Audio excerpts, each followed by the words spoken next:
Hey there, I'm Caden Rains and welcome to my basement.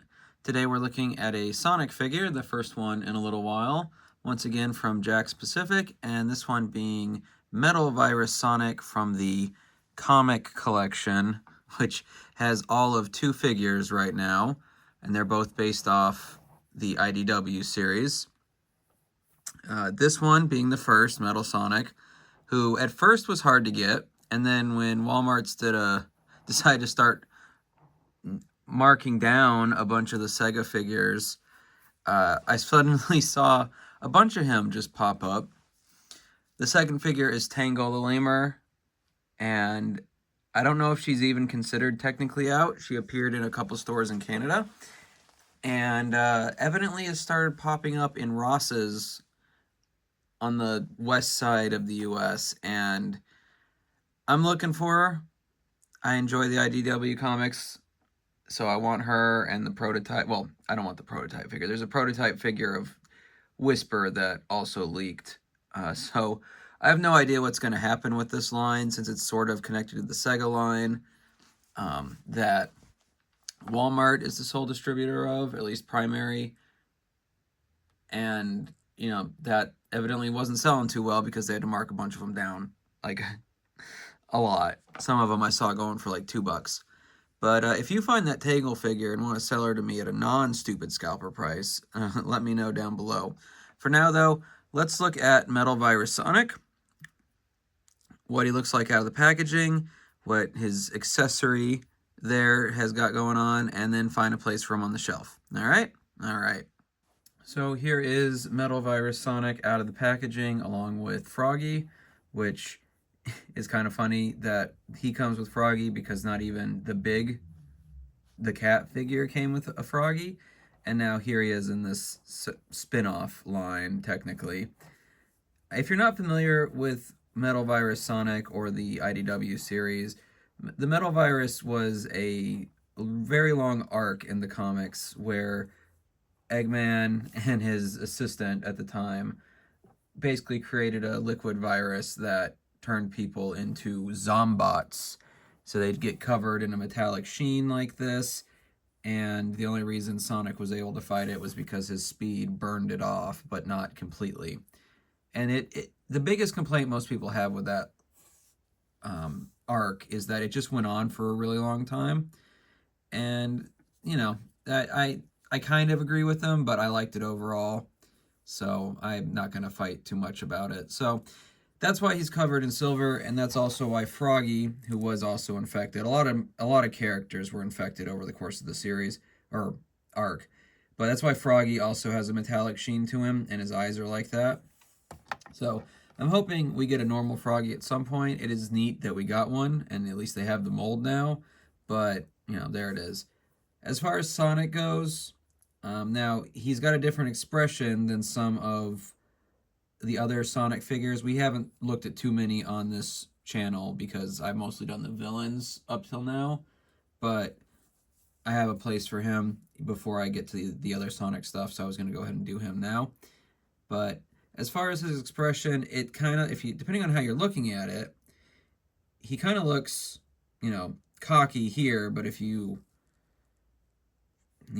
look at him from a different angle, he looks really tired, which that was sort of his state of being in the latter half of the Zombot Metal Virus arc, because he couldn't rest for more than a few minutes at a time, or else the Metal Virus would zombotify him. So I think it's an alright face because, he's always cocky. That's his state of being. So being able to look at him from below and say, oh yeah, he's put on a face at the very least, and then looking at him like this and be like, oh man, he is lagging.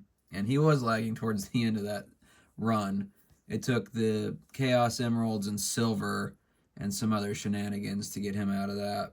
So mine has this little smudge here, which is probably just my luck, but if yours has it too, if you have one, it's not the most noticeable thing, and I plan to have him like this. Like, the most visible part is going to be this side of the face, so I'm not too worried about that, but it is kind of a bummer when you get defects like that, or if it even is a defect. If that's just a mold issue, I can't say, but yeah. If you're familiar with other Sonic figures, especially from the 4-inch line, like he is, his elbows don't move, but his shoulders do, and his hands rotate.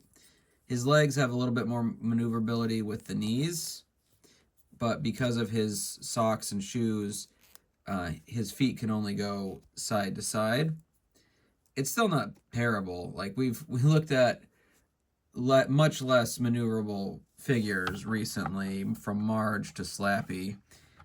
His main thing, and I don't remember if this is as big a deal in other fit versions of this Sonic or Jakks Sonic at this scale, is that his spines are so heavy, the ones on the back of his head, that his posability does take a hit there, unless you've got something to either stick him on with the pegs or to lean him up against.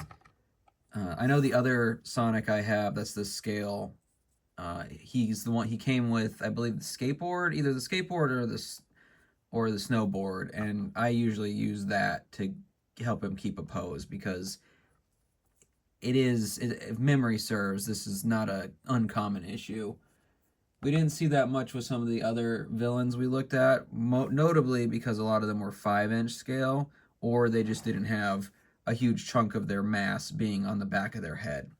So it's not a bad figure by any means, and it was a safe bet for Jakks Pacific to get into the comics, because it's still Sonic. They may have made a new expression, or what I believe is a new expression, but on the whole, they didn't have to come up with a completely brand new mold. And that's how toy companies save money. So if you see him in the wild and you're the fan of the comics, or just want an odd Sonic, I guess, because you could describe this as odd in a way. Jakks Pacific is the same group who put out that neon Sonic and Tails in one line. I didn't get those. I did see them, and I almost considered getting them for the more or less the meme of it, but I didn't want to spend the money. So anyway, so that's him and Froggy. On the whole, they're fine, aside from the few little issues I have here and there, but I think I've got a place in mind for them. So let's put them in there. Let's put them on the shelf and see how they look. So if you remember the cage from the Ripster action figure, I've finally put that to use, putting Metal Virus Sonic in it, while Metal Sonic, just regular old classic Metal Sonic, gloats. I should put current modern Metal Sonic there, because there is a moment in the Metal Virus arc that has to do with him, but he's hanging with Rusty Rose, so we're gonna let him do his thing. But anyway, so let classic Sonic gloat, while regular Sonic, with a bad case of the silver, while regular Sonic just sort of has to put up with it. I kind of want to get him a little treadmill or something, because at one point in the comics, towards the end, that's what he was using to keep burning off the virus without having to actually go anywhere. But the ones I've found that wouldn't take up a bunch of space just haven't been all that. So we're skipping that for now. But anyway, that's Metal Virus Sonic and his place for now in my shelf setup. Also, Nines is here for some reason. While these two this one Aura Farms, Chaos Sonic doesn't get the Aura Farm. He doesn't understand what Aura is. Anyway, though, so that's Metal Virus Sonic in a cage. Froggy's up here. He can Aura Farm. He Aura Farms better than Chaos Sonic does. But there he is. Let me know down below if you have Metal Virus Sonic or Tangle and you wanna slip her my way at one point. But let me know down below how you feel about this figure, if you think it's a good introduction to the comics, or at least a nod to them, because I could see people buying this without realizing, oh, this is a specific thing from the comics. So let me know how you feel about that. Let me know how you feel about the placement in the diorama, the setup, whatever you want to call this. But otherwise, I hope you had a good time in my basement, and I'll see you in the next one.